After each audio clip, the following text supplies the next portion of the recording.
નમસ્કાર વિદ્યાર્થી મિત્રો, આજે લેવાય રાજશાસ્ત્ર ધોરણ 12 પોલિટિકલ સાયન્સ।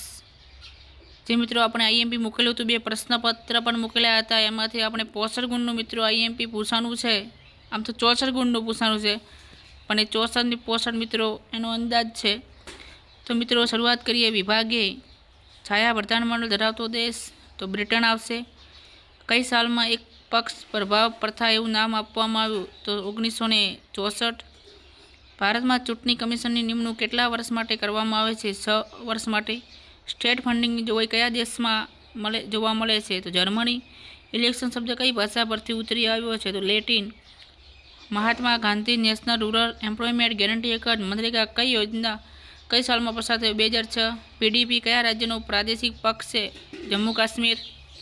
શિક્ષણ મેળવવાનો અધિકાર આરટીઈનો અમલ ક્યારે થયો? 2010। નીતિ આયોગના અધ્યક્ષ કોણ ગણાય? તો વડાપ્રધાન। રાષ્ટ્રીય સ્તરે અન્ય પછાત વર્ગો માટે કયું પંચ નિમાયેલું? તો બિંદેશ્વરી પ્રસાદ મંડલ પંચ।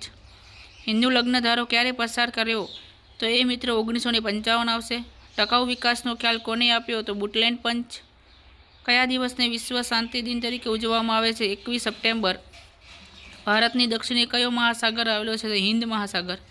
સૌ પ્રથમ કેટલા રાષ્ટ્રોએ સહી કરીને સંયુક્ત રાષ્ટ્રનો સ્વીકાર કરેલો? તો 51। કયા ભારતીય સામાન્ય સભાના અધિવેશનના પ્રમુખ તરીકે ચૂંટાઈ આવેલા? ડૉક્ટર રાધાકૃષ્ણ। સંયુક્ત રાષ્ટ્રના ખતપત્રમાં કેટલી કલમો છે? તો 111। કર્ણાટક અને તમિલનાડુ વચ્ચે કઈ નદીના પાણી માટે વિવાદ ચાલે છે? તો કાવેરી। કયા દિવસને પૃથ્વી દિવસ તરીકે ઉજવવામાં આવે છે? તો 22 એપ્રિલ। નવ ધાન્ય આંદોલન ક્યારે શરૂ થયું? 1980। મિત્રો વિભાગ બી પક્ષ પ્રથાના સામાન્ય રીતે કેટલા પ્રકાર પાડવામાં આવ્યા છે? તો 3। એક પક્ષ, દ્વિપક્ષ ને બહુપક્ષ। ભારતમાં માન્ય વિરોધ પક્ષ માટે લોકસભાની જરૂરી સભ્ય સંખ્યા કેટલી છે? તો એ મિત્રો જે 552। સોશિયલ મીડિયાના બે ઉદાહરણ આપો। વોટ્સઅપ અને ફેસબુક। નક્સલવાદનો ઉદ્ભવ કયા રાજ્યમાંથી થયો હતો? પશ્ચિમ અને બંગાળ। આયોજન પંચની રચના ક્યારે કરાયેલી? 1950।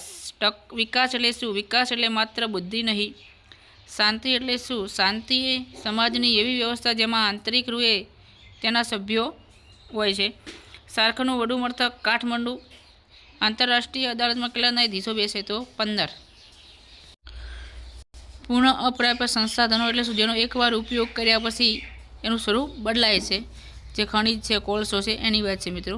વિભાગ સીની અંદર પણ મિત્રો જે આપણે હિત જૂથો, વિરોધ પક્ષ, બહુપક્ષ પ્રથા, પ્રત્યેક ચૂંટણી, રાજકીય, મહિલા, આયોજન પદ, નિઃશસ્ત્રીકરણ, જે મિત્રો નિસ્વાધિકાર, પંચશીલના સિદ્ધાંતો, અદાલતના જે આંતરરાષ્ટ્રીય મુખ્ય કાર્યો, જે મિત્રો આપણે કુદરતી સંસાધનોના કોને કહેવાય? રાજકીય પક્ષ, મિત્ર, કોમવાદ, પછી શાંતિ અંગેના ઉડ્રો વિષયના ભારત બાંગ્લાદેશ મિત્રો, પછી ચીપકો આંદોલન, વિશ્વ રાજકારણ સામે કટોકટી।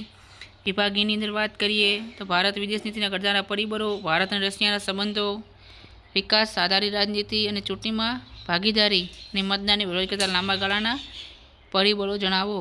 જે મિત્રો આપણને પ્રશ્નો આપ્યા હતા મોસ્ટ આઈએમપી એમાંથી જ પૂછવાનું છે। તો મિત્રો તમે ચેનલમાં નવા હોય તો NC ક્લાસીસ ચેનલને સબસ્ક્રાઈબ કરવાનું અને શેર કરવાનું ભૂલતા નહીં। જય હિન્દ, જય ભારત।